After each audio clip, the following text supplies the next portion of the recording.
All right, I think we'll get started. I do wish that you would have some of these conversations outside of Bible study too, because you guys get talking and part of me just wants to leave you talk the whole time. You would probably be discouraged, but there's something about living with and working with a text and pondering it and thinking about some of the questions that is helpful. It's a way of engaging it. And there are times where engaging it can be hard, where it can be something that feels a little bit like I'm out of my depth, or I'm adrift at sea, or I don't know what I'm doing. But it's good for us to exercise our minds that way, and especially to exercise our minds with the scriptures. Like, we have to think of it as exercise. And if you go to the gym and you exercise, you know that if you haven't done it for a while, things are sore. They feel sore, and that's not a reason to stop. If you want to reach what's on the other side, you have to keep going past the soreness. And when it comes to intellectual and spiritual pursuits, so often we get sore and quit and stop and say it's too hard and I can't do this, and that's not always good for us. Sometimes, if you think about it, you just have to lift weights and lift weights mentally, and that's a good way to think about it. Today we start with the departure for Rome. So this chapter is kind of a sudden change from the last several of them. The last several chapters have been in trial scenes. It's been the arrest of Paul on the footsteps of, or the steps of the temple. And then there's been one trial scene after another with Festus and Felix and with Agrippa, and now all of a sudden the tenor of the story changes. So he's being sent off to Rome, and this happens at an interesting place in his life. Like, Paul is formally under arrest, but very quickly I think it becomes apparent that whatever this arrest is, it's not quite the same as normal arrest. Some of it seems to depend on the soldiers that he's with, but there's some odd currents in the background. So they're trying to sail west across the Mediterranean toward Rome in Italy at a later time of year. It's after Pentecost, and this has taken some time to develop. He had been left in prison for several years. He has, I guess then maybe we don't know exactly what time of year it is, but it's taken some time to develop. And in the Mediterranean, especially at this time period, it's important to note that it's a bit like here. So the prevailing winds are from the west. And sailing against the wind is not very easy. In fact, during the winter on the Mediterranean between Israel and Italy, there are frequent storms that cause problems. And so in large part, they didn't sail across the Mediterranean for much of the winter very commonly. Sometimes they would do something like hug the coast and stay in shallower waters, but that would make it a very long trip. You know, at some point you do have to sail across open ocean, and it's not an easy journey to make. So they avoided it at that time of year, particularly when storms were common. And so I think we have to fill in some of the details here, because we don't know. The truth is, we don't know. Some of this is speculation, but I think it's well-grounded speculation. So if you're soldiers and you're trying to take Paul to Rome, what do you think is in the mind of the soldiers?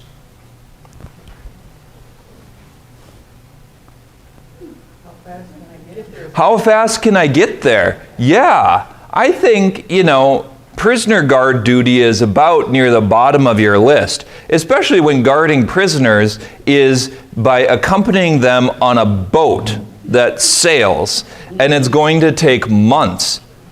Like, what are you doing today? Well, we ran out of cards, so I guess we get to stare at the wall. What are you doing today? You know, like, it's a long journey, and it's a ship. There's probably not a ton of things to do. But on the other hand, the ships that they get on, you can tell that things are kind of funny. Like, funny in a way that doesn't really make sense to us, because they want to sail to Rome. But where's the first place they end up going?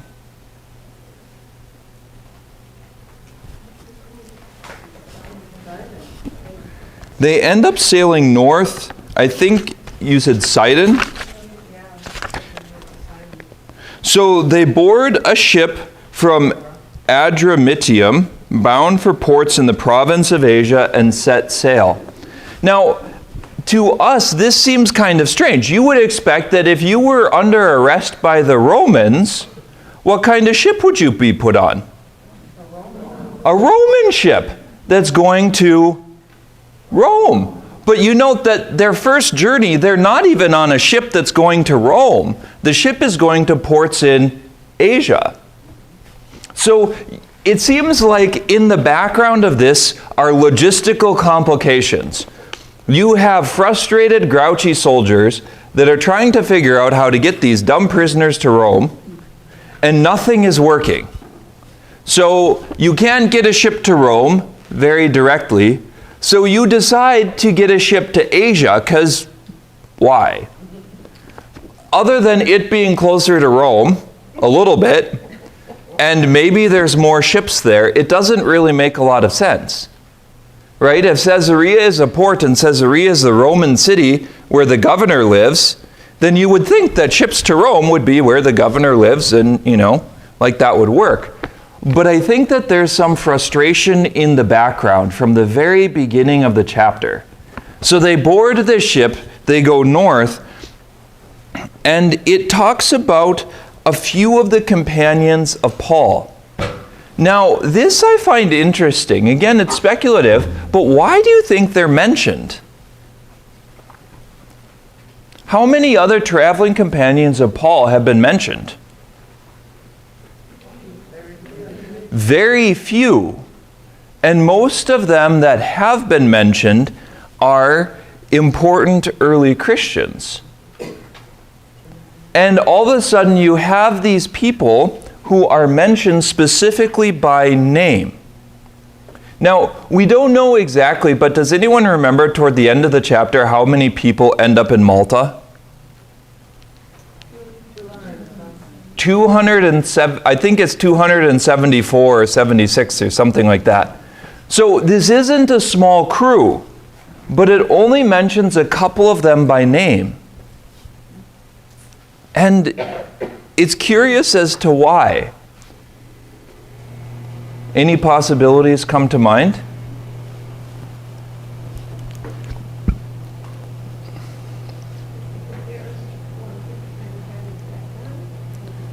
Because they're the ones that, what was that? That had an effect on him and his relationships. It could be.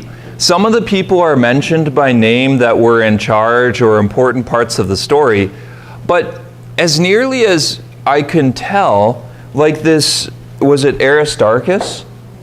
Isn't mentioned again. He's just in this list.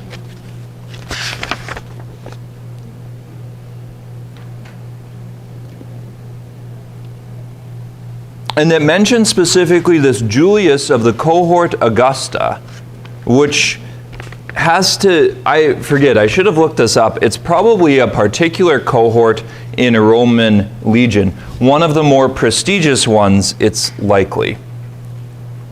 Because on the other hand, if you're soldiers, you might not really want to accompany prisoners across the ocean, but it also means that you don't have to fight in battle. And fighting in battle is not usually beneficial to your health, even as a Roman.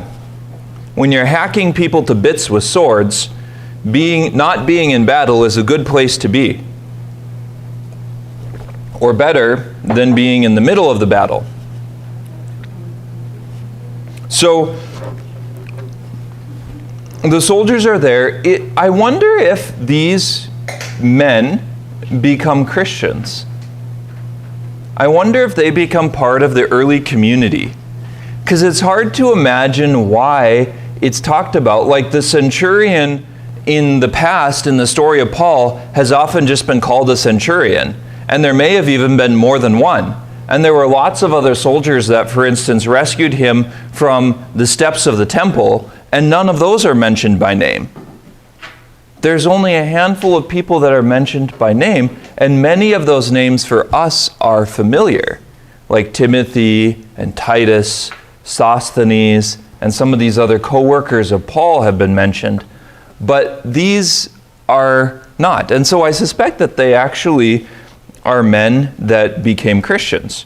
And after this kind of journey, I think you'd believe in God. So the other part of this that is odd is that Luke seems to have been traveling with him, because he says we. But Luke isn't under arrest.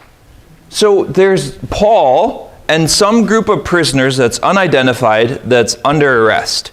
There's a group of Roman soldiers. There's some other traveling companions who have sort of come along for the ride. And then there are who? There's a missing group of people that you need. Sailors. You need people to man the boat. And it's really important, if you look at it, someday if you want to have brain damage, read an article about British Navy sailors and what they did on their ships. Because the number of sails and knots and ropes and all sorts of things that you have to tie and climb and change and repair is pretty impressive and kind of scary. You know, people crawling 80 feet up a mast into the air, at least on a British ship, without a harness is not uncommon. And you have to walk out along, a supporting joist or something and string the sail up. And it was not for the faint of heart. In the moving ocean with waves. So there are a group of sailors. I would say we don't know how large they are at this point, but they sail north to Lycia. The life of a Roman soldier was a life of hard work. It was not easy to be a Roman soldier. There's all kinds of boring military texts that you read about how they set up camp and what you had to do and in what order. They're relatively easy Latin if you decide to take up the study of Latin. And so a lot of Latin beginners start with Roman military manuals because it was a simpler way of speaking. It was a lot more direct and a lot less flowery than what the politicians used in speeches in the Senate. And the story follows the general contours of this. They rarely sailed across the open Mediterranean, like from Caesarea to Rome, like just, in a straight shot like we would probably do today. They much more frequently sailed along the coast. In this case, they're going to go around Cyprus because they're afraid of storms.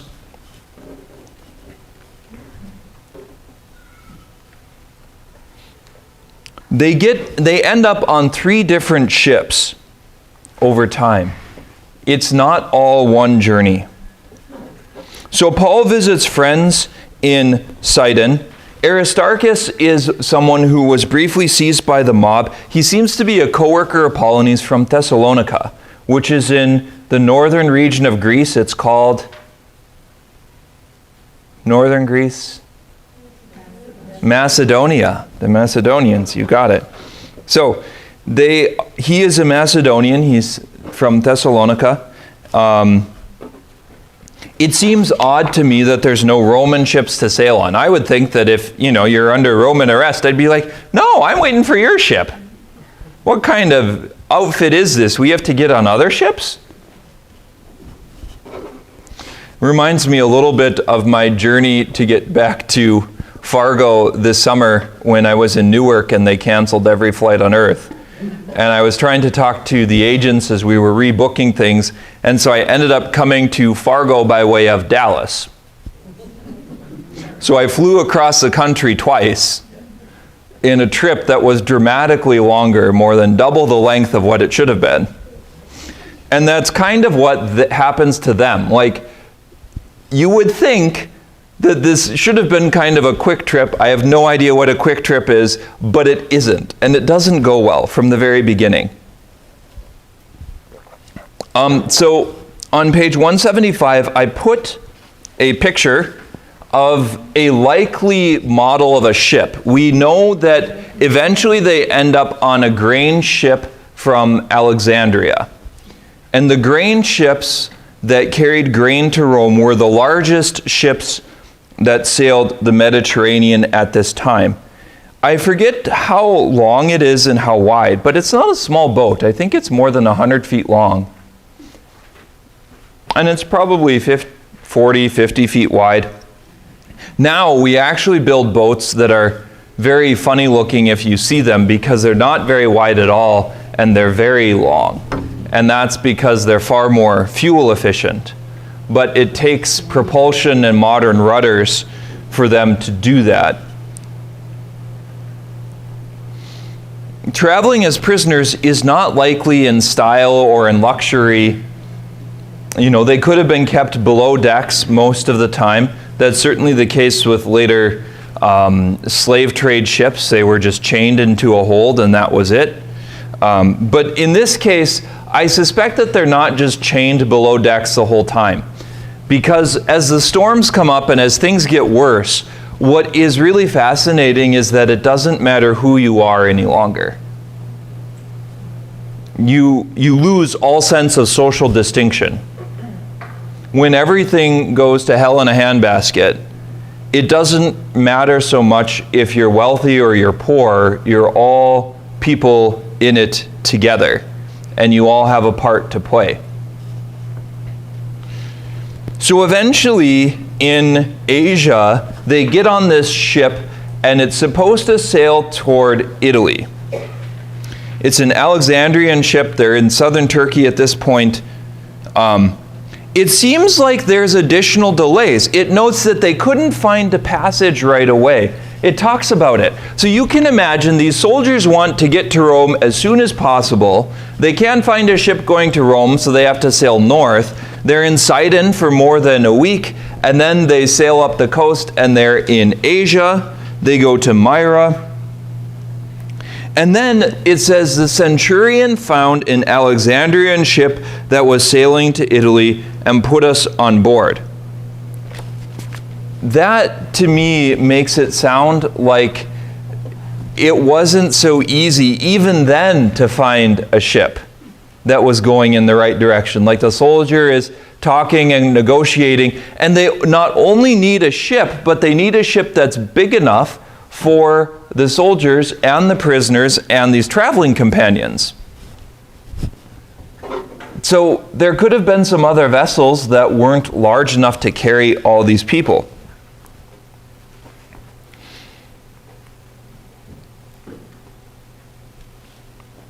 There are sails to put up. So it is important to remember that they do use sails, that they were sailing ships. And that means that you're at the mercy of the wind. And the wind can be rather treacherous at this time in this location in the world. If you were in, parts of the ocean, it's not so hard because the wind tends to blow in the same direction. And so as long as you want to sail with the wind, you're set. But again, if you read the stories of the age of exploration when the Europeans are sending out sailing ships, do you remember where they run into trouble all the time?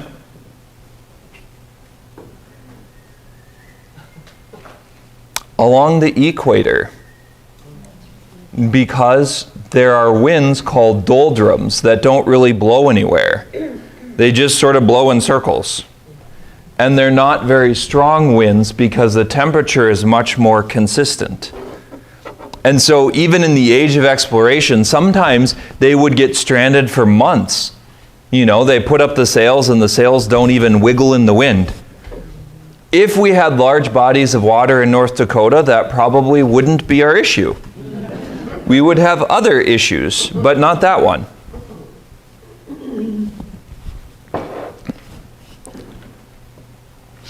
Making and preparing food is a challenge. What's the biggest challenge on a boat with food? Spoiling.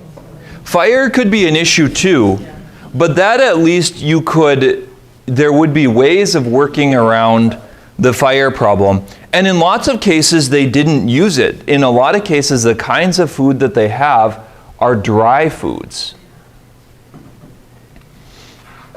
I think honestly, the other difficulty with food, so spoilage is a big one, stuff spoils. And they didn't know at this time, they don't figure it out for a long time, about the importance of things like fruit.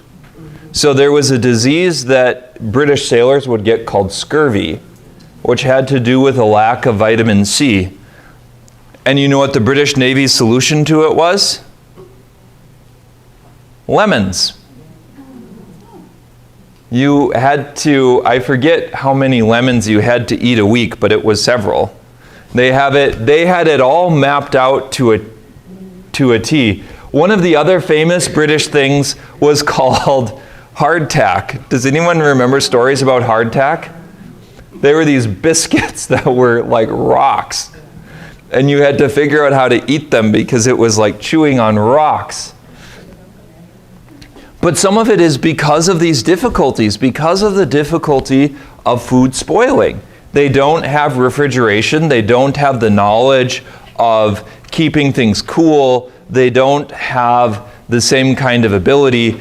I think another challenge on a boat would be water.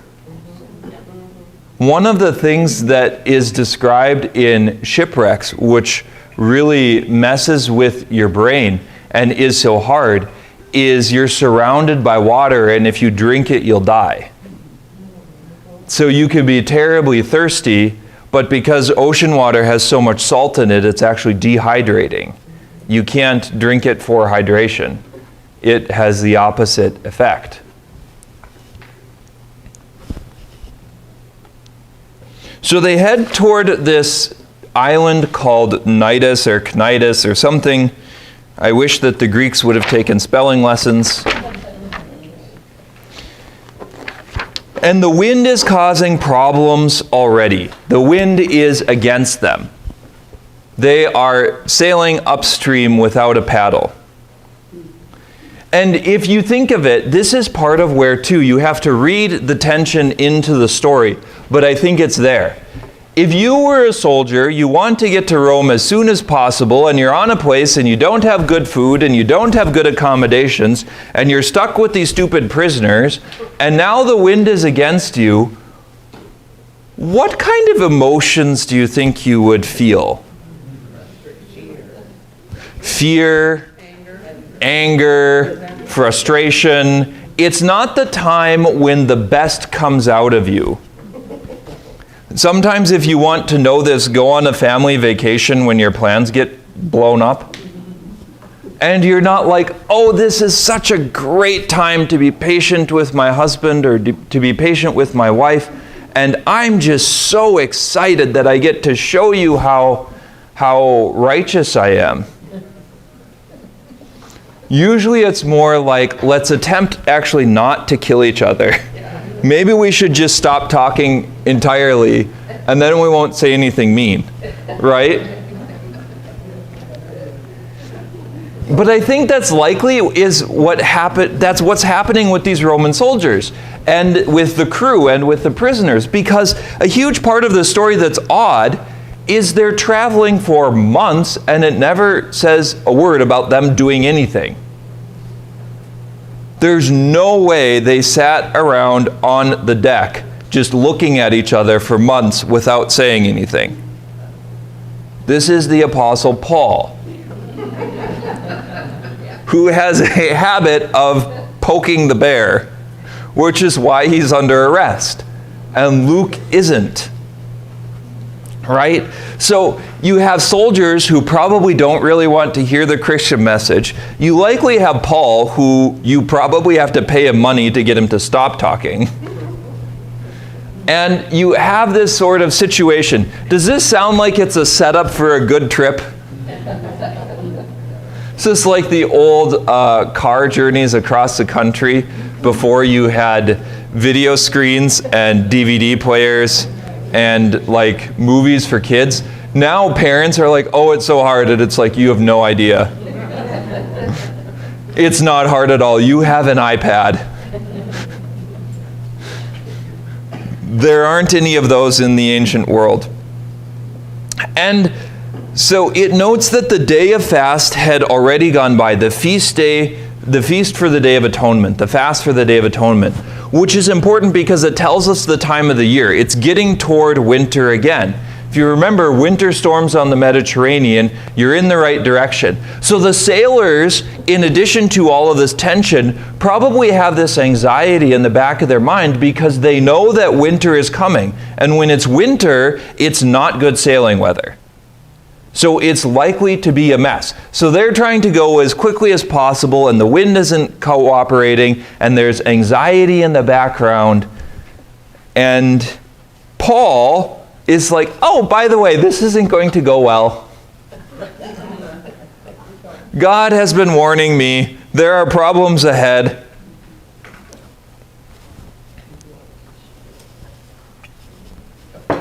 He notes that there will be severe damage to the ship and loss of cargo possible. Now, this could be a prophetic thing. This could be that God is letting him know a little bit about the future, that he knows that something is wrong. It could be that he's been on a boat before and he's like, last time we were in all these situations where things are going this poorly, it didn't go well. We ended up shipwrecked, and now we're in a boat under arrest, and things are going poorly. And here you can see part of the battle. So Paul is probably like, let's stay put for the winter and sail in the spring when the winds are better, when there's fewer storms, when the weather's going to be better. The centurion decides to listen to the ship's pilot, to listen to the sailors who say, it'll be fine, everything's great, we're professional sailors, we know what we're doing. We forgot to read the instruction manual, but we know how this works. So they want to reach a harbor for the winter. And if you look, this is one of the places where their map is helpful. So if you find Cnidus, you can see that they sail kind of south toward Crete. They decide to go by Crete, but it notes that there is a south wind blowing. And they get a little bit deceived. Like, oh, the weather's going to be fine, there's a south wind. You see, everything's going to be okay. Meanwhile, the storm clouds on the horizon are growing, and they're big. So they're sailing around the edge of Crete. I must have missed the part of Fair Harbor. Let's see. For many days, we made little headway, arriving at Cnidus only with difficulty. And Cnidus isn't very far, because the wind would not permit us to continue our course. So they want to sail from there to the west, around the southern end of Greece and across that stretch of the Mediterranean toward Italy. But the wind would not permit them to continue their course. So not only is it going badly, but now they have to change their plan. And so they decide to go with the wind a little bit, and they sail for Crete. So now they're going in the wrong direction. We sailed past it with difficulty and reached a place called Fair Havens, near which was the city of Lasea. Much time had now passed, and sailing had become hazardous. Paul talks about the voyage not going well. The centurion pays more attention to the pilot and to the owner of the ship. Since the harbor was unfavorably situated for spending the winter, the majority planned to put out to sea from there in the hope of reaching Phoenix, a port in Crete facing west-northwest, there to spend the winter. So they decide, they're kind of in the middle of this vote, and they are trying to sail for the west end of Crete. And it's about to get crazy.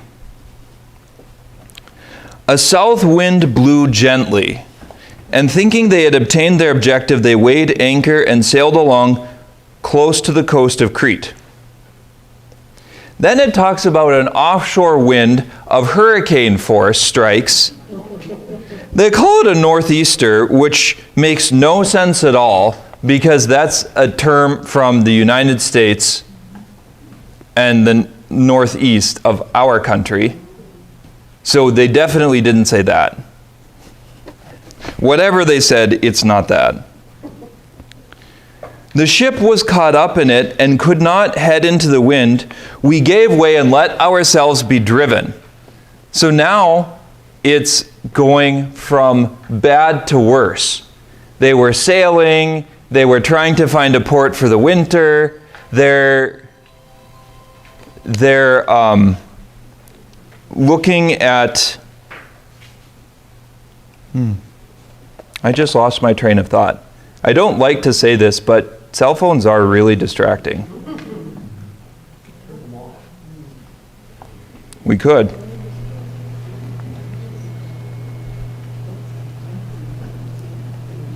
So they pass along the sheltered side of an island named Cauda and manage to get the dinghy under control.